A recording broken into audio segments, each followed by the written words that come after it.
welcome you to the 76 Queen Street, the Embroiderers Guild of New South Wales. Thank you. Yvette is a member and a tutor, and we've many times had discussions over traditional embroidery as I try to understand it.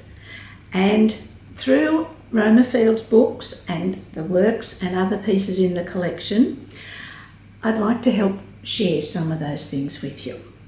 Or we would like to tonight. Yes, we would. So, in Roma Field's book, A Lifetime of Embroidery, that was put together by the St Ives group that worked with her for a very long time, Lady Cutler, who was the patron of the Guild at the time, wrote in the foreword of the book, Roma Field's knowledge and love of embroidery is legendary, and her traditional needlework is exquisite and colourful.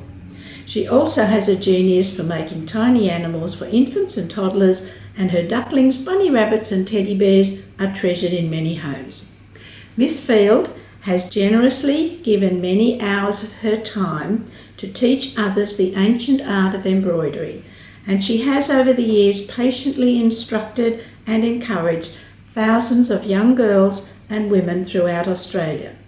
Most of her work has been with the Embroiderers Guild of New South Wales, where she has shared so much.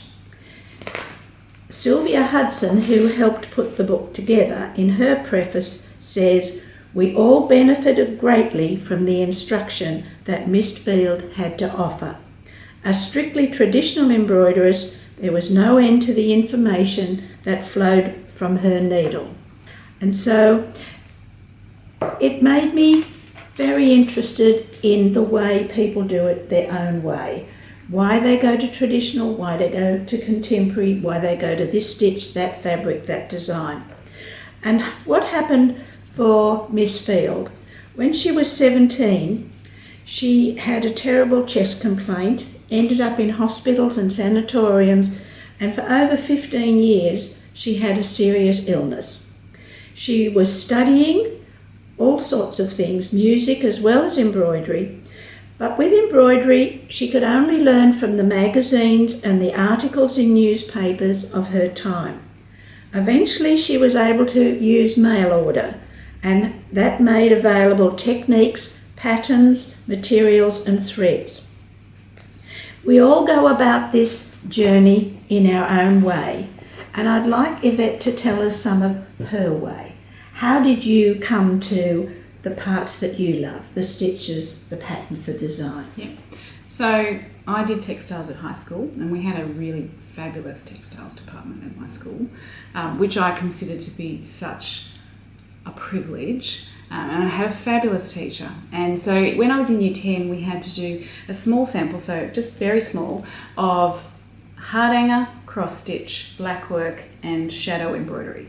And then of those four, we had to then choose one of those techniques and do a larger piece. And the one that really caught my attention was the Hardanger. And so that's where I got into Hardanger. And so we had to do a piece of that, and I think the teachers expected we'd do something, about this-ish big. Mine was this big by this big, and I think they thought that I'd bitten off more than I could chew, but, I did it because I loved it. And so that's where my interest came from. I loved Hardanger. It wasn't a very traditional piece of Hardanger. It was much more contemporary in style. But from there, that's where my interest and love grew. When I left school, I went to university and studied graphic design. And so that fed into the design part of all of this. And I actually majored in book design, which is part of why it's great for me to write books.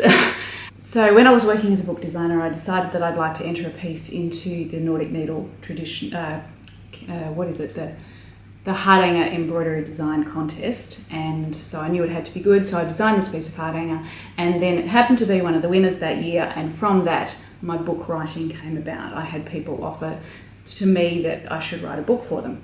And so I decided, my first book was obviously on Hardanger, and then after that I started getting more and more into traditional styles of embroidery, and in the back of my mind there was the idea that one day I'd like to write a book on very traditional Hardanger embroidery, because most of the stuff out there was very contemporary. And so I did a book on Mount Mellick embroidery with my sister, And so all of my books since that first one have been based very much around the traditional style of embroidery. So I go to the place generally and I research that by looking at very old pieces from museums and studying them, figuring out by looking at the front and the back, because it's really important to understand the structure of the stitch from the back. So I have worked out how to do the embroideries. I've studied many pieces rather than just a small sample, as large a sample as I can, so that I can understand the style, and then I present that information in my books to teach people how to do the traditional style. And particularly with the Mount Mellick book, I've had a lot of feedback from the people in Mount Mellick who have been really thrilled with the way that I presented their embroidery. Actually, because it was I wrote that book with my twin sister, Prue Scott. They've been very happy with that, and it makes me feel good to know that I presented their embroidery to the world in a way that made them proud. And that's always my aim, to do that I don't want to present the book in a way that makes them go, oh, well, she didn't quite get that right, did she? I want to do it as traditionally as I possibly can and present the information in a way that makes them proud, because they are the custodians of that embroidery. Yes. I'm just an interloper, but I want to do them proud. So I've actually had the most recent book that I did was on Frisian whitework from the Netherlands, and I was approached by a Dutch woman who said, could you write a book on this for us, because we don't want this embroidery to be lost. Yes. And when that sort of thing happens, it helped me to understand that I was not just an embroiderer anymore, I was becoming an embroidery historian. Yes. People were seeking me out to do that sort of thing. Yes. So that's where my love of traditional embroidery comes from, just from studying it more and more and just getting drawn in more and more. and when you're there in the place with the things and the people, it's a very different feeling. It is. When you're there, you can understand in the context of the culture that it is. The why. So much more. Yes. Yeah, so some of the embroideries that I've worked on are not done anymore today, other than by people like me who have taken it up. They've seen the historical style and they've decided to do some things in that. But some of them are still done within the culture as part of their cultural heritage, still being passed down. The way you would have researched would be very different from the way Roma Field researched. You would have. And other traditional embroiderers we have here, like Adele Land, she did her research through the library and the Precious Book Collection. Yes. And so your research methods have been quite different from when you first started with the Hardanger, and you were happy with the contemporary because you were enjoying the stitch and the movement and the rhythm. Yeah. But more was needed, obviously, because of your other graphic design skills. So then when you start to find out about the designs, and then you found out about the history and the use, the who, what, when, where and why of everything, how did you, because it's some time since you did the Hardanger, how are you finding the differences from how you researched then as to how you're researching now? So that book was really just me explaining to people how to do the Hardanger stitches that I knew. Right. And you'd learnt them from your teacher, or did they have books in your school, or somebody just told you this is the stitching for Hardanger? So the basic cluster blocks and that sort of thing I would have been taught by my teacher at school. Right. But then other parts I would have learnt that all from books. Yes. Yeah.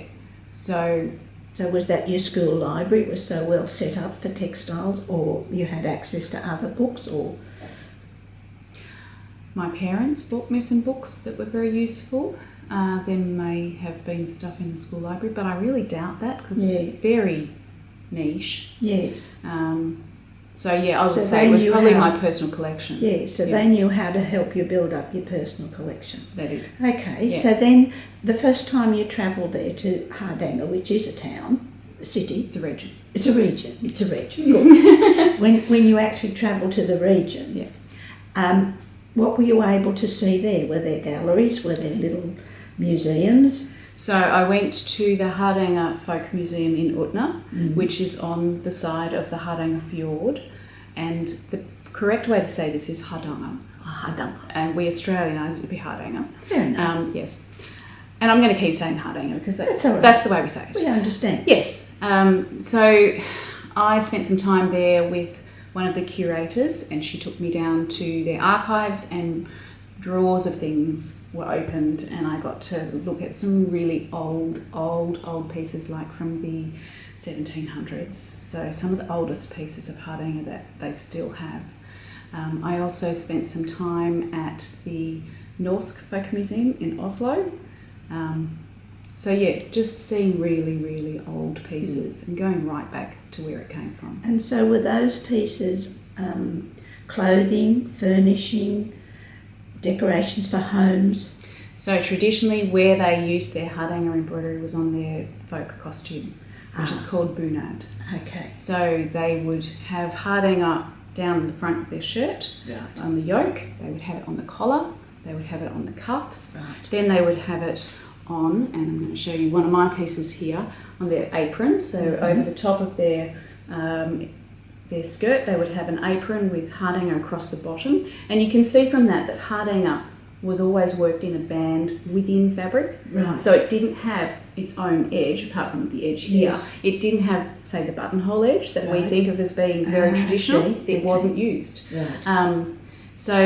And they also had an incredible pleated headdress, which didn't have any Hardanger on it, but there was often a band of Hardanger that went around that. Okay. And so that's where the Hardanger was found.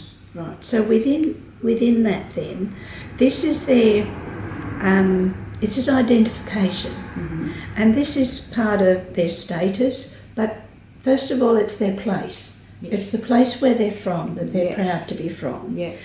and also in its own funny way, their tribe. Yes. And so within that, did you notice that was any like power or class or status, or just belonging was what stood out? That's a very difficult question to answer because I've not been there at the time when that was. Well, I was there. I was in Norway for Norwegian Constitution Day, which is a day where they all come out in their traditional clothing and they parade. Right. And so you can tell where people are from or where their grandmother was from, because they might choose their grandmother's bunad rather than their own place that they come from. So there would be status in it, I'm sure, because those who had the more spectacular bunads would be... Just quiet messages that are Yeah, sent. I think so, Yes. yeah. But in times past, you would have stitched your own. These days, it's all outsourced to the lady in town who does fair enough. the aprons. Yes. Or the lady in town who does the jackets. Yes. And very sadly, some of it's being outsourced overseas now to piece workers. Yes. Well, I've actually seen things like that in China. Yeah. The German room. Yeah. It's very interesting because I'm very interested in the history of it all. Yeah. And the movement of ideas and fabrics, the trade. Yes. The history of trade is completely left out of our English history. Yeah. It's very, very quiet. But when you come to relearn history through embroidery, the movement and the trade is fascinating. Yes. And then the other labelling. And I learnt about, in Palestine, the cross-stitch on the front of the dresses, whether they were Bedouin people or many different groups there where people have come and gone and everything. That was very important because it labelled a woman. And it told some you can come near and some you better stay away. Yes. And so that was very interesting to see because to us it was just colourful cross-stitch geometric patterns. Yeah. Then recently we heard a lecture in Wagga with Sam Balker, and it was on African textiles, and it was called Art, Power and Textiles. Right. And the designs of the Nigerian with the beautiful chain-stitch shapes, they were for the powerful men. Okay. And then there were others from other places, and that was for the powerful women to wear. And what everybody else wore were printed or just plain. Yeah. But the embroidery and the design were sending these messages of power. Yeah. So the status and the class were there, Yeah. and place was there as well. Mm-hmm. So it's a very, very old tradition that the designs in the things we find are telling a story. Yeah. So in the Hardanger costume, you can tell whether a woman is married or not by whether she wears the headdress or not. Yes. So there are those little clues as well. Yes. And they're in a lot of things. And now with the Frisian that you've done recently, that's a very, very specific area, and people are very, very proud of being there and what they've achieved, because it's a difficult place to live and nobody's made it easy for them. Yeah. So, especially the women, I suppose. Yeah. So how did you manage your research there? Because now it's a few years on since you did the Hardanger one. Yeah. How was your research? So I went to the Netherlands twice for that book. The first time I piggybacked it onto a trip to Norway to research my Smoig book, and I went to meet the lady who had asked me whether I would write the book. I wanted to, first of all, just assess whether there was enough in the historical record for me to study, because although Mrs. Kafoops might do beautiful embroidery, if she's the only one doing it, you can't really call that a style.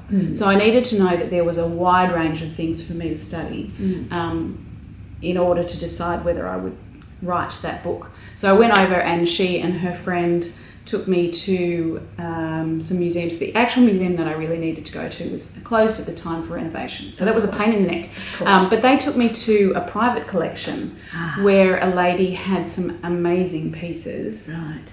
Her whole collection was just incredible.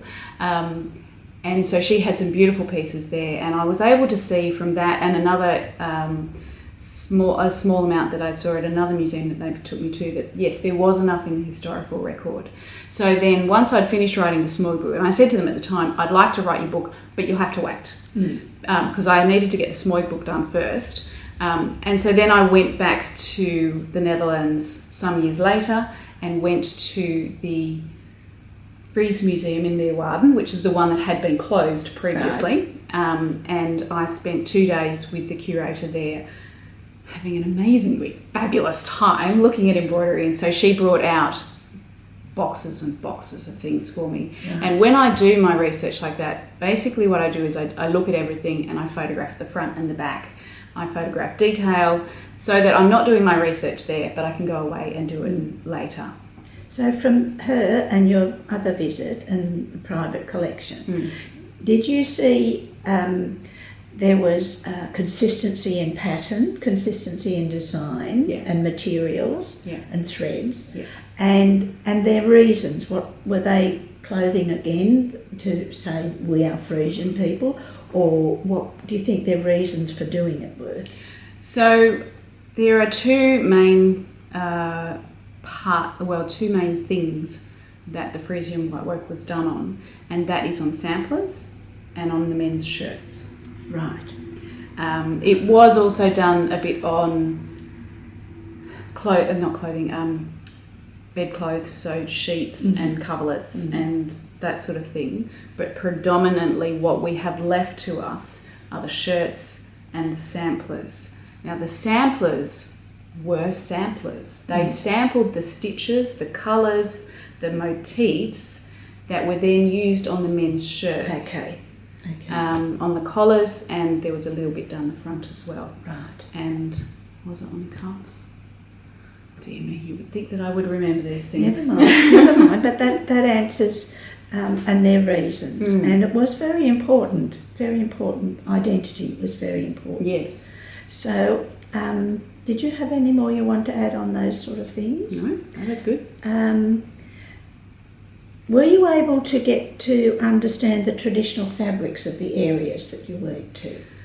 That is one of the main things that I want to look at when I'm there, and that's one of the things, like I could look up the stitches and things in books, but it's going to these places and seeing the historical pieces that helps me to understand scale. Yes. It helps me to understand the thread that they used, yes, the stitches that they used, yes, and the fabric that they yes, used. Because if I am going to then teach other people how to do these things, I want to show them at the right scale. Yes. And scale is determined by your fabric count so often. Yes. And if you've got a specific fabric count, then you need a specific size thread to go with that. Yes. So sometimes we are very much limited by what's available to us now. Yes. Because we don't have the fine fabrics. No. Like some of the pieces that I saw in the Frieze Museum were on 100 count fabric. And were they linens from the local area? I don't know the answer to that. They were definitely linen, but whether they were from the local area, I don't know. Because that area of Flanders and everything, that was linen, wasn't it? Wasn't that the lowlands of Northern Europe? Isn't that where they grew lots of the flax and the linens? I am ignorant of these Belgium? facts. I don't know. Belgium, linen? definitely, Belgian yes. linen? Yeah. Well, yeah. You imagine that it's quite possible. Yeah. But and otherwise, if not, then trade. Yes. And then the stitches used to achieve the design, because a lot of them are geometric designs, rather than swirly ones. Yes. So those stitches, do you see a repetition of that across cultures? Sometimes, yes. Yeah. So one of the things, didn't bring any Frisian with me. That's all right. One of the things that is said to be unique to Frisian whitework is a star. I've got this piece here, and I'll show it to you close up by sticking a picture in. And it's got stars, so this is Norwegian rather than Frisian, but the Frisian version of this, rather than having the stitches in line with the fabric, they would go diagonally across the fabric. Right. And that is said to be unique to Frisian whitework, but it's not. It's also found in Ukrainian embroidery. Yes. And probably elsewhere too, but it's that diagonal stitch which is the really important bit, it is quite unusual. Yeah. Now, I would like to show you some of the embroideries that I brought, but I want to ask you some questions first. Okay. How do you see traditional embroidery as important in today's modern society, and is it important? Well, I do think it's important, because I think people are always thinking and worrying and everything, and it's our traditions that help us understand. There's a lot of people who say, without learning history, you make mistakes in the future. Yeah. And we've all seen that. Yeah. And that was the history of our cultures is as strong as the history of our wars and the kings and queens and all of that. Yeah. And the history of the individual cultures and what became nationalism, but then that was used by other people. Yeah.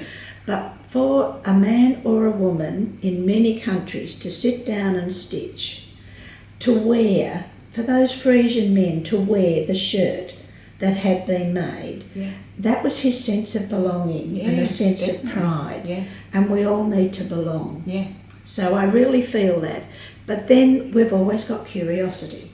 So we want to see a little bit of what the other one's got, and then we might use their shapes or they might use their colours, and we definitely all swap fabric and threads. Oh, definitely.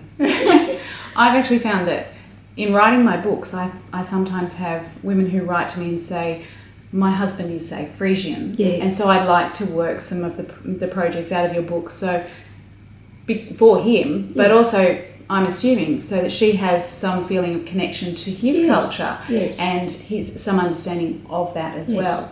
Yes. Or it might be her own culture. Yes. And so there's this link with the past that we can get by doing these things as well. I think the link with the past is necessary to all of us, even though not everybody admits it or gets as excited as we do. But that knowing where you're from, that knowing that you actually belong, that you're not all on your own. We all can feel all on your own. But if you're in the middle of a design of something and the leaves are moving this way and the little diamonds are moving that way, and it's a sense of belonging of thousands of years of other people stitching and decorating. Yeah. Decoration's very important to us all. Thanks. So what does traditional embroidery mean to you? And by that I don't mean a definition of what it is, but what's its significance for you personally? It's a deeper way of seeing by feeling. I'm a very sensitive, touchy person, I've finally learned. Right. I do have very sensitive skin. Yeah. But I have to love the feel of the fabric I'm using and the feel of the threads. Yeah. And then in doing the stitches, understanding, I don't know, that something about being part of the world, that being part of culture, because in Australia we're such a lovely muddle of everything. Yeah. And I really love all of that. And I think that we can take the best of all of those things. But we certainly have a need to understand that we all go back for thousands of years. We didn't just... Yeah. And we're part of all that. And part of that is part of us too. Yeah. And there's a great sense of satisfaction in working with a design. Recently, in an Indian book written by an Indian lady that I found about traditional things, there was pattern darning as the oldest area of pattern darning is Karnataka near Bangalore in India. Okay. Yeah. So I'd done pattern darning a few times. It's a very calming thing. So I started doing it the way they said and their little motifs and everything. Well, I had a lovely time, and it was going to go into the Roma Field as a traditional piece, only I didn't get the ending off very good. Next time. But that being aware that the pattern darning, the whole-bind stitch has carried on and on and on, and we're still doing pattern darning in all different ways. Yeah. And look at everybody at the moment who wants to do the running stitch, the cantha work, and now they've decided the Japanese one with the same running stitch. Yeah. And we just want to belong. We want to be part of it. I just love it. So I've brought some pieces from my own collection, and I think all of the ones that I have to show you now, none of them are my work. So some of them I have purchased when I've been on my travels, and some of them have actually been, one of them's been given to me by someone. So this first one is a piece of Narvasam embroidery, which is, and I'm going to put it in front of me because then you can see it. Yes. That is from Sweden, and it's worked by taking threads out and weaving them back in again, and this is a very traditional form of embroidery, and I think all of these have different names for the motifs. It's not something that I've ever studied, so I'm not really, I'm by no means any sort of expert on it, but it's a beautiful style of embroidery, and fascinating fabric. It says something about Sweden, because I think Narvasam means something like birch bark embroidery. And the reason why that is they used to work it from the back and they'd sew it onto a piece of birch bark. Ah. So where else in the world would you do that? Well, it's Swedish. Yeah. So it's really says something about the culture there. Yes. And whether that's a fabric that they've created out of their own weaving, you know, that's intriguing too. But it's the stitches that look like weaving. Yeah. And they're in every direction you can imagine. Yeah. It's beautiful. Yeah. So that was actually a gift sent to me by Debbie Fay. I don't know if that's actually how you say her name, but she used to be one of the owners of Nordic Needle. Oh, and she had a few pieces and she offered to send them to me as someone who might treasure them, and I do. Oh, yes. Oh, yes. So this is a piece of Guimarães embroidery, which came from the town of Guimarães in Portugal. So I wrote a book on Guimarães embroidery some years ago, and the part of the embroidery that I focused on was the bit with cut work and drawn thread work. But this is the other part of that embroidery, which is very freestyle and beautiful. It still has the many bullions, though not quite as many. And it was always done in traditional colours, and this is one of those traditional colours, which is DMC 796. Oh, very good. Very good. Very good. And then this is also from Guimarães, and that's more the style embroidery that I focused on in the book, which it's got the cut work. So you take out threads, you bind them back together to make all these little bits, and then you work the bullions and the eyelets and things on them. And that just gives it the amazing texture. Yeah. That's lovely. And I've always said about this style of embroidery, if you're not really fond of bullions, you're not really sure about doing them, do a piece of this, you'll be great at them by the end of it. Oh, good. Practice makes perfect. Exactly. So I wanted to show this again, which we did see slightly before. This is a cuff from a piece of clothing, from Bunad. Now this is not Hardanger embroidery, this would be wholesome, which is like Hardanger, but it doesn't have the cut work. It's just got the pulled thread eyelets instead, and there's cable stitch and things like that. And this is one of my most treasured pieces. I found that in an antique store on the shores of the Hardanger Fjord. Oh, lovely. And the store just happened to be open that day. Yes. So I went in. Sometimes you're lucky. Yes. Now this is a piece of Mount Mellick embroidery. It is a nightdress case, so it opens up and you would store your nightdress in there. Very practical for today's modern woman. But then you'd put it on the bed. You would. It would look lovely. Yes, and you would put this with your pillow sham that you had also worked. Yes, initials. So this has the traditional edging, which is a knitted edging around it. It's done on very heavy cotton satin jean, which is also the traditional fabric, and it's done with completely matte thread, which is also traditional. Yes. So it was a knitting local cotton flowers. Yes, that's right. Traditional local flowers. All the flowers that they used came from along the riverbanks of the River Owenass that flows through Mount Mellick, except for things like tiger lilies, which really only would have been grown in hothouses. Right. And then the last piece that I have is very different to the others. This is a man's shirt from Ethiopia, and this really says something about Ethiopian culture as well. Their clothing is always white. I do not understand how they keep it clean, but they do. And then they have this embroidery, which is mostly chain stitch, and this one particularly is worked in the Ethiopian colours. You know what sort of thread that is? It's a wool thread. Okay. Because it almost looks like floss, doesn't it? Yeah, but it's wool. Isn't that interesting? Yeah. So that they would have wool there. Yes. Yeah. Very interesting. Very interesting.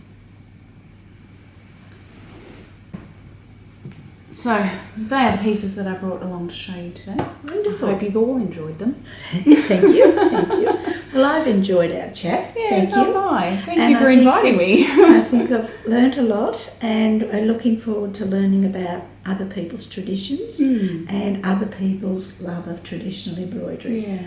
And so, exhibition coming up. Yes. Now, we do have a few pieces that I'm going to insert into the end of the video here, which are some Roma Field pieces that we pulled out from the collection. Oh, yes. So we will show them to you following this.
Exhibition of the competition, there will be other pieces on display here as well, won't there? There will be Roma Field pieces. We have several of her books, The Lifetime of Embroidery. There were only so many printed, but they are coming back as donations. Okay. And this one, in beautiful conditions, come from the Eastwood group, right? Which is very special. And a lot of good traditional embroiderers were in those groups. Yeah. Now, the other part, we will have also examples from the collection, other traditional embroiderers, and people like Adele Land who could use more than one traditional technique and then create her design around it. We want to bring the conversation through to loving a traditional design like this, although this was one created for trade, and like this that was created for place and status and who you are and where you're from. There's also people who just want to repeat traditional and learn the tradition because it means something about who they are and where they're from. And then there are others who want to learn the traditional stitches and then combine them into something else. So we want to show the whole gamut of everything that we can help you learn from the Guild. Yeah, because there's people like me who like a set of rules and sit inside those rules generally, but there are other people who like to use these as a jumping off point to do their own thing, and that's fine too. But even within that was interesting that what you learnt at school with the Hardanger, and they're giving you the stitches and everything, and you could create your own design. You could do that for school. You had enough understanding. I didn't create my own design. Oh. No. You chose the size. I did. I adapted a design. Yes. So it was this sort of size, and I repeated it twice. Well, there you are. That's part of what Adele Land did, and apparently that's part of design. And choosing what you like, I've been told, is part of design. So all of that just helps us to learn more and more. And this is the place to learn it all. Oh, it certainly is. Thank you very much. My pleasure. Thanks for having me. It's been great fun. Good.